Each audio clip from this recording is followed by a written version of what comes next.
April is National Poetry Month, so today we're going to talk about how to get your children to enjoy poetry.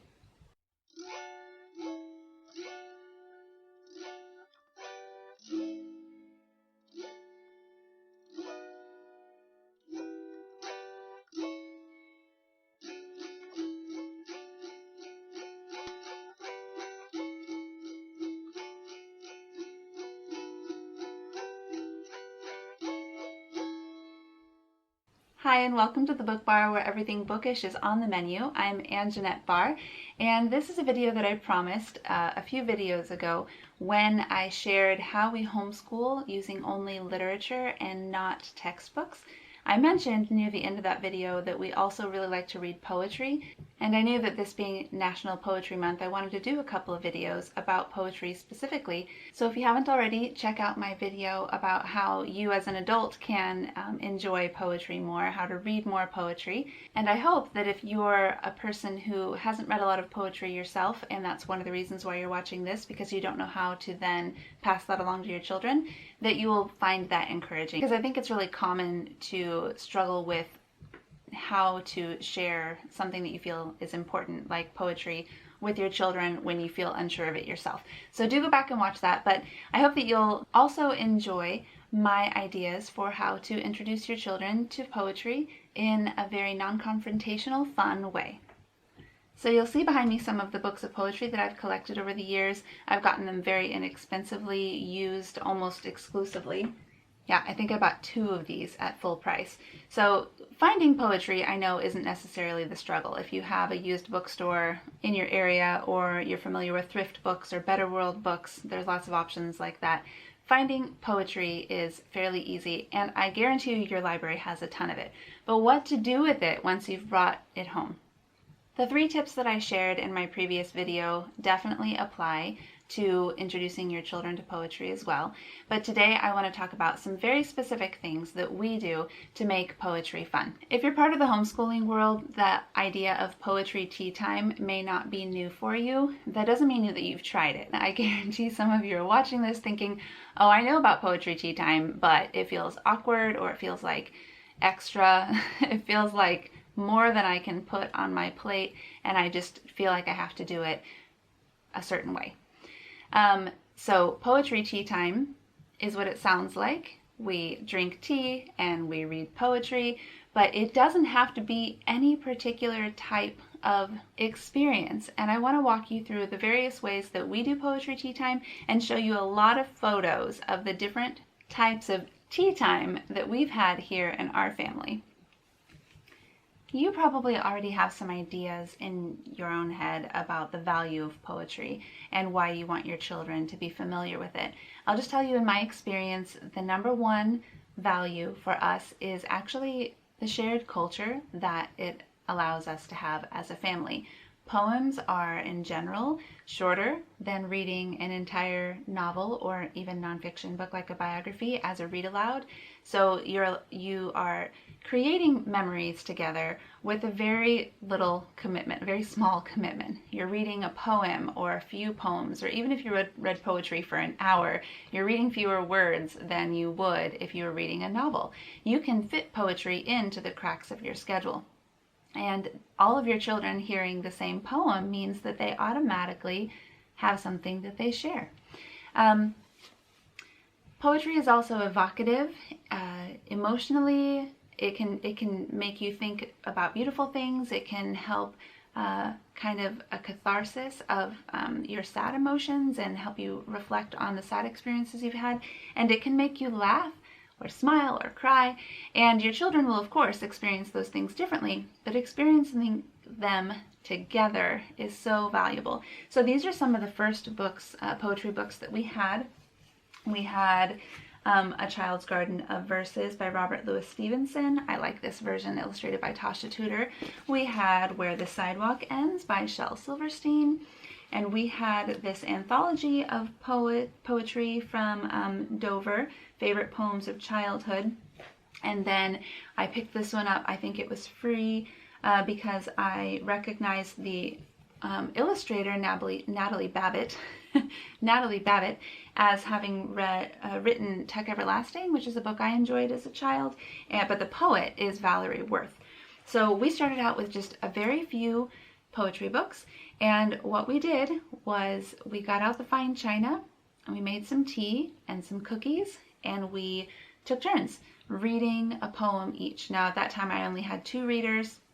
My youngest reader really couldn't read very much at all, actually, and I have 4 children, so I read most of the poetry, but it did give my oldest child especially some opportunity to practice reading aloud, which we don't always get homeschooling if we don't fit it in on purpose. And to my delight, the combination of something sweet, something that felt very adult, tea in nice cups, and words that are evocative made the experience fun for all of us, and it was so much less pressure than I imagined it would be.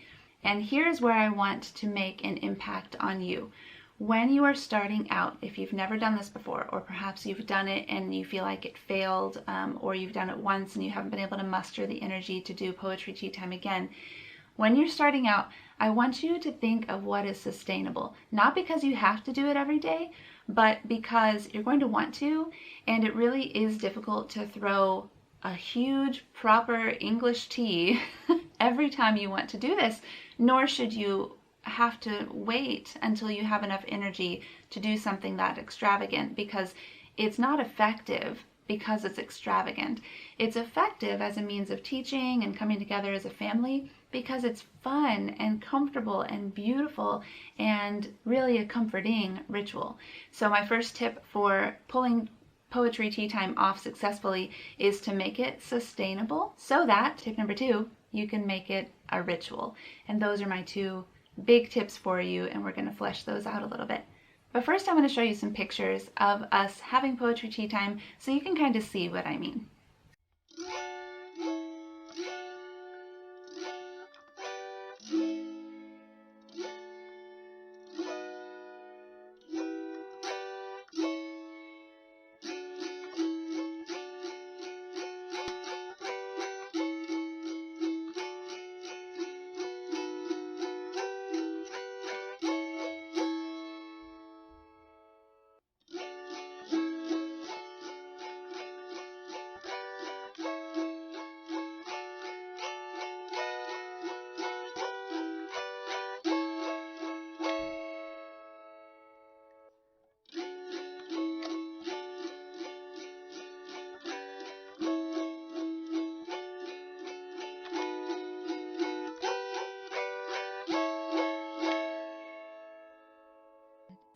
Okay, so when you're having Poetry Tea Time, what kind of poetry do you read and what do you serve? Well, there are no rules. You get to make those rules. So I want you to take some time to think about what your family likes and what will appeal to them, and be okay with that, because poetry, as I explained in my previous video, appeals to anyone based on their own preferences. And no one should be able to tell you that you're doing poetry wrong, because poetry is very personal, and in the world of poetry, there really is something for everyone. There are different styles of poetry, there's different lengths of poetry, there are, of course, poems that rhyme, which are particularly good for children, but there are also poems that don't rhyme, and they're the length of novels. So, for instance, we're currently reading Hiawatha by Longfellow, and it is a dense, long, hard to read, beautiful story with lots of words I can't pronounce in it. And I feel like this is kind of like advanced level, because the first time I tried to get through this, I just put it back down. I was like, well, you guys can read that when you're like adults, because I'm not going to take the time right now.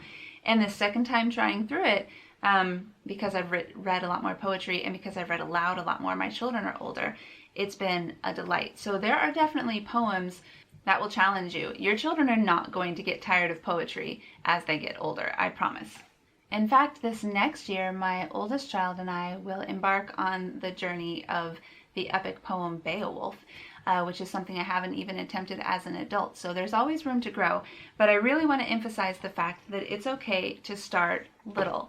little in poem length and little in the age appropriateness or age target for the poems, because older kids have a tolerance for younger poetry in the beginning. I think a much older child might get tired of sing-song rhymes pretty quickly, but if you intermix them with some more complicated poems, I haven't ever had a child who minded.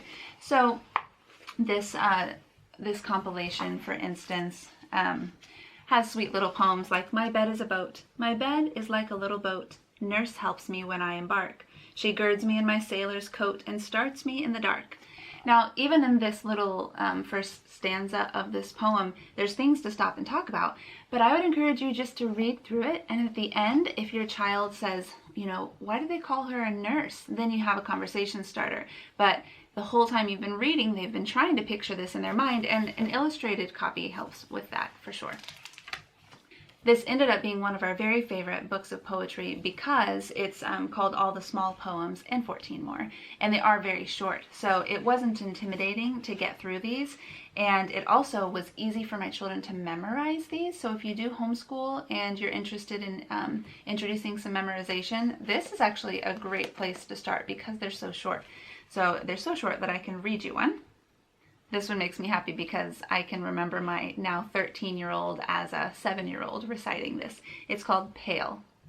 A new pail, straight, tight, brushed to a cold silver shine, soon learns other ways.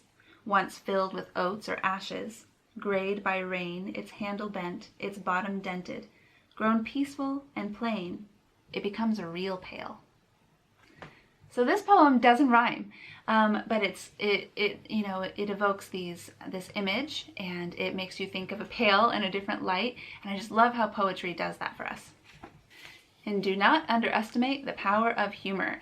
There are some funny things in this book, and especially if you have some kids who enjoy things slightly off color, and you feel that kind of the buttoned up classic English poetry isn't going to appeal to them, mix in some Shel Silverstein. You will thank me. There's so many funny poems in this book I shared in the last video that I can't even think of the titles of some of these without laughing when I imagine the look on my children's faces the first time we read them or the 10th time we read them.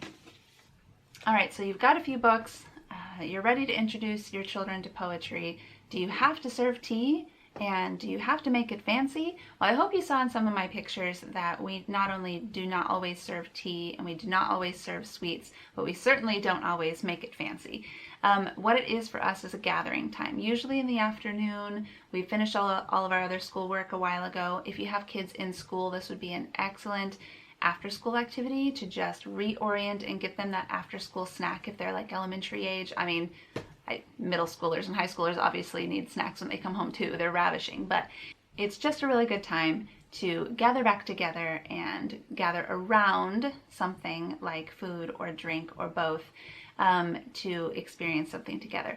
Now, maybe in your family you reserve this time for kind of a regrouping. How did your day go? And you can incorporate all of that into this time as well. Sometimes we do lemonade and a read aloud, so we don't always do poetry, but I like to do poetry because, like I said, it's short, and sometimes the kids want to join in and take some of the pressure off of me. Sometimes we do just hot cocoa because if you're having something that sweet, you may not need anything else, right? Sometimes we'll have tea and, mixed vegetables, something raw that they can dip in a sauce or hummus and eat for a healthy snack. There are no rules. I do like to use my fine china because I think it elevates the experience, but I have 2 sets, and one set is like heirloom quality, and I was nervous about breaking pieces of that when the kids were really young, so I have a second set that's a little sturdier, and I have used that in previous years. Now my children are old enough that we don't have quite as many breakages, and I found extras of that heirloom quality set at a thrift store, so we use that a lot now. But usually what I do is set out a tray with some food, and I boil or have my kids boil some water, and often we make a whole pot of tea, and we've also taken to picking up teapots at thrift stores because those break as well. And it does help us to not feel quite so attached to things, to just have to use those. But again, buying them cheaply helps. And every once in a while we'll do, individual drinks. People can get whatever they want. My kids are getting older, so they're taking over more of that process. We may light a candle, we may put on some background music, and then we sit down and we read. And at this point, I'm still kind of dictating what we read because I know how much time I want to put in to the activity. But again, we do it once a week or twice a week. Occasionally we've done it a little bit more than that, but this is not something that we do every afternoon. Even if I would like it to be, it's usually me that drops the ball. And still, even doing it only once or twice a week, if you ask my kids, what's something your family does a lot of? They're going to be like, we always do poetry tea time. And I always kind of go, always is a strong word, but it's something, it's a highlight. It's a highlight of their day, highlight of their time, and they remember it. It brings them together. If I could recommend to you just one series of books to invest in to get you started, it would be these Poetry for Young People illustrated paperbacks. They're usually available cheaply used, and they come for different poets. I have Robert Frost here, Emily Dickinson. I have one for Shakespeare, and also different themes. So the seasons will have multiple poets in it, and American poetry, also multiple poets. I probably have 8 to 10 of these, and it's just a really nice, easy thing to pick up and work through, 2 poems at a time, 4 poems at a time. It depends on how much you want to invest. Some of them are longer. I feel like a lot of the Robert Frost poems were longer. But some of them are just half a page.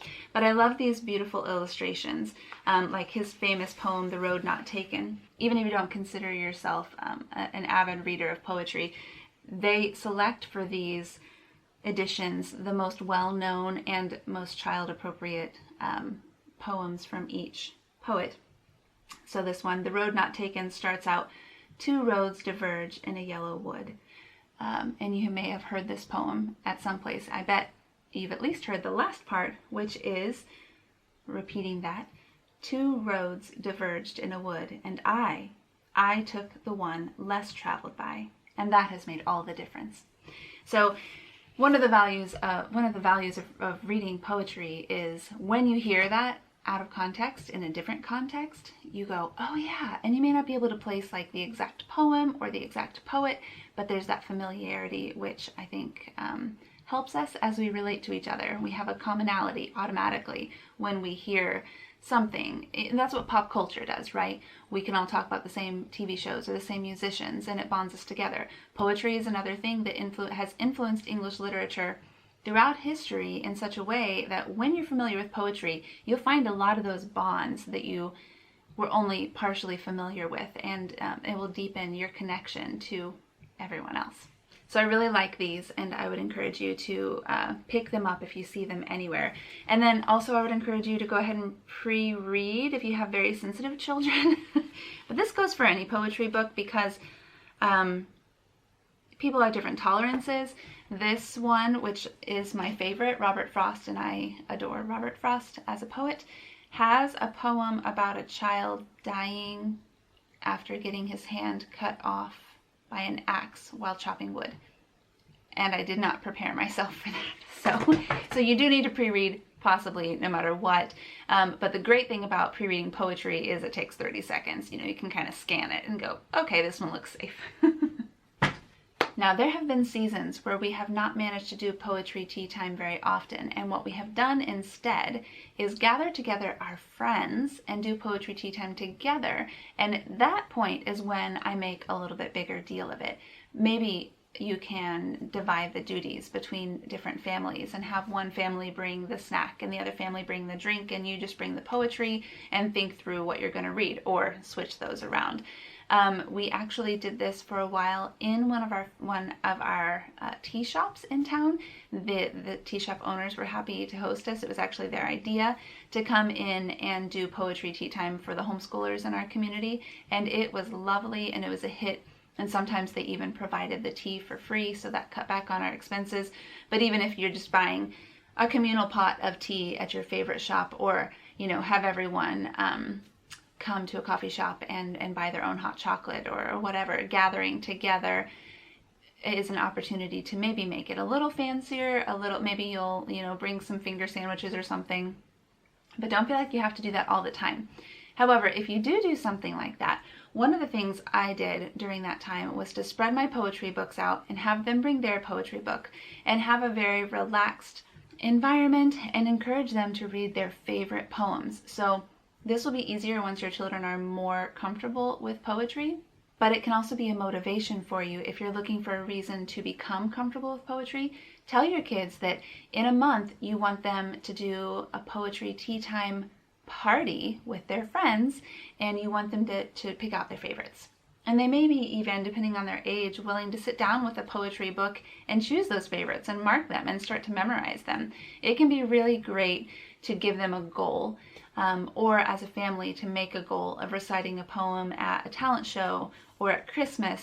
Think through what you can do long term that's maybe a little fancier so that you don't have to be fancy every time.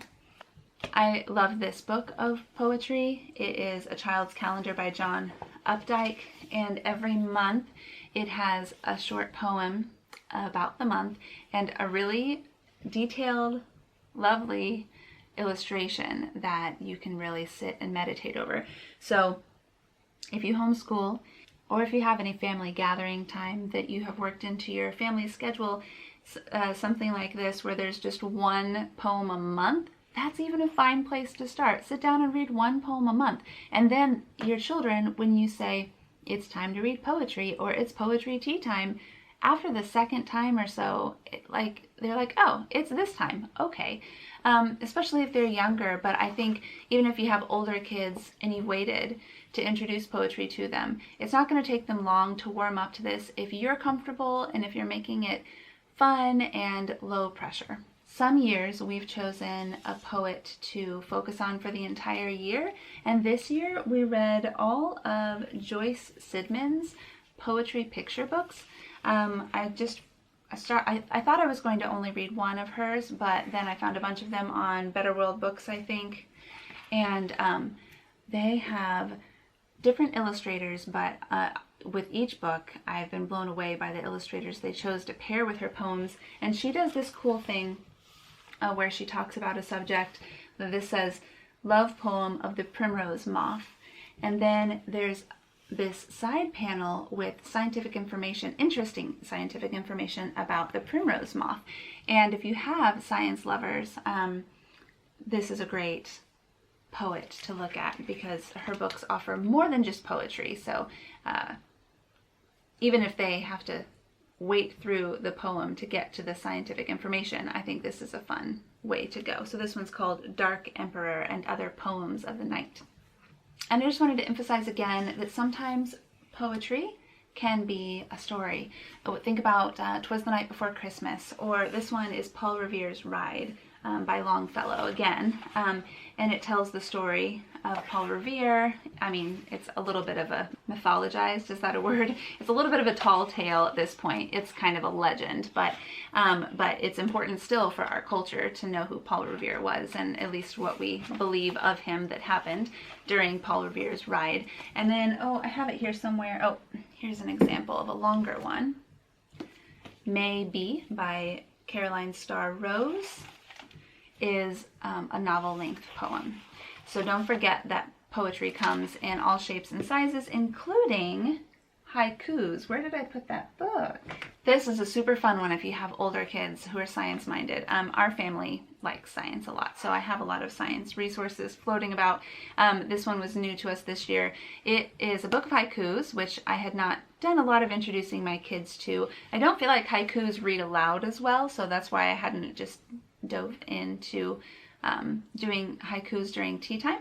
But as an individual pursuit, this is so awesome. So my oldest kid was learning about the different elements in the periodic table and also the history of the periodic table. And this has a haiku for each element. So titanium, aerospace stalwart. Is the stratosphere enough or only the stars? And then again, some scientific information at the bottom.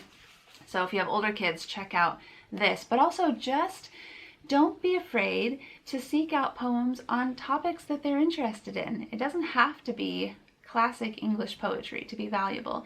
Find poems about whatever they're interested in. If your kid likes dinosaurs, I don't have one, but I'm positive there's a book about dinosaur poems out there. Just look for it, buy it cheap, check it out from the library, no commitment.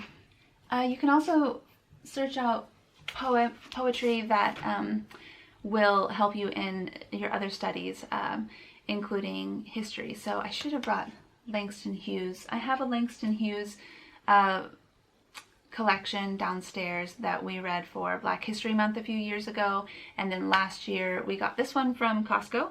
That is Martin Rising, Requiem for a King, and it is a book of poetry dedicated to Martin Luther King Jr. By date.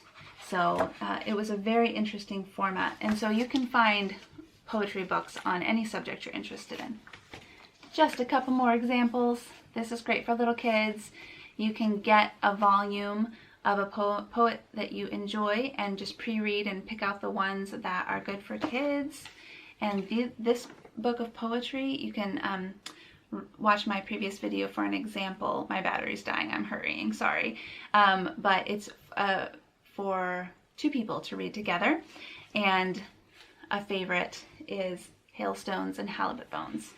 So I hope you're inspired to give Poetry Tea Time a try, even if it for you is Poetry Hot Cocoa Time or Poetry Apple Juice Time. It doesn't matter. You can call it something else, but Poetry Tea Time is kind of a movement that has swept through homeschoolers. And so if you do a Google search for Poetry Tea Time, you'll find people who are more creative than I am if you do want to do it up fancy. But I hope you're encouraged to know that you don't have to make it an effective, lovely part of your day. So thanks for watching the Book Bar. I'm so glad that you're here. However you found me, make sure to subscribe so that you don't miss other videos about children's literature, and go back and watch the ones that I talked to. I'll put those cards up at the end after my outro as well, and just to remind you. And of course, look in the description box below for links to all the things I've talked about. Leave me a comment and tell me if you've done Poetry Tea Time and if you enjoyed it. And I always end my videos here on this channel by asking you to leave me a comment and tell me what's in your cup.